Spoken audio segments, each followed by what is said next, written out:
Cancer Healer Center, a new beginning. ఎప్పుడు వివాదాస్పద వ్యాఖ్యలు చేసే ఎమ్మెల్యే రాజాసింగ్ మరోసారి సంచలన వ్యాఖ్యలు చేశారు. బ్రేకింగ్ న్యూస్ మనం చూస్తున్నాం. తెలంగాణ బీజేపీకి త్వరలో కొత్త అధ్యక్షుడు వస్తున్నారు అని ఆయన మాట్లాడారు. అధ్యక్షుడిని స్టేట్ కమిటీ డిసైడ్ చేస్తే రబ్బర్ స్టాంప్ గా ఉంటాడు. సెంట్రల్ కమిటీనే అధ్యక్షుడిని నియమించాలి అన్నారు ఎమ్మెల్యే రాజాసింగ్.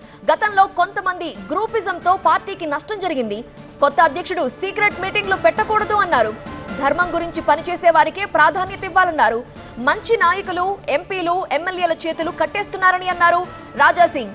నాయకులకు స్వేచ్ఛ ఇస్తే రాష్ట్రంలో బీజేపీ అధికారంలోకి వస్తుందన్నారు ఎమ్మెల్యే రాజాసింగ్. పార్టీలోని నేతలను ఉద్దేశించి ఇటీవలే రాజాసింగ్ ఇలాంటి తరహా వ్యాఖ్యలే చేశారు. పాత నేతలకి రిటైర్మెంట్ ఇచ్చి బయటకి పంపిస్తేనే రాష్ట్రంలో బీజేపీకి మంచి రోజులు వస్తాయన్నారు. అది చెబుతూ ఆయన పాత సామాను పోవాలని కూడా వ్యాఖ్యానించారు. పార్టీ అధికారంలోకి రావాలంటే పాత సామాను బయట పడేయాల్సిందే అంటూ రాజాసింగ్ ఇటీవలే కామెంట్ చేశారు. ఇప్పుడు తాజాగా అధ్యక్షుడి ఎంపిక, నాయకుల తీరుపై మరోసారి కామెంట్ చేయటం హాట్ టాపిక్ గా మారుతోంది. Cancer Healer Center, a new beginning.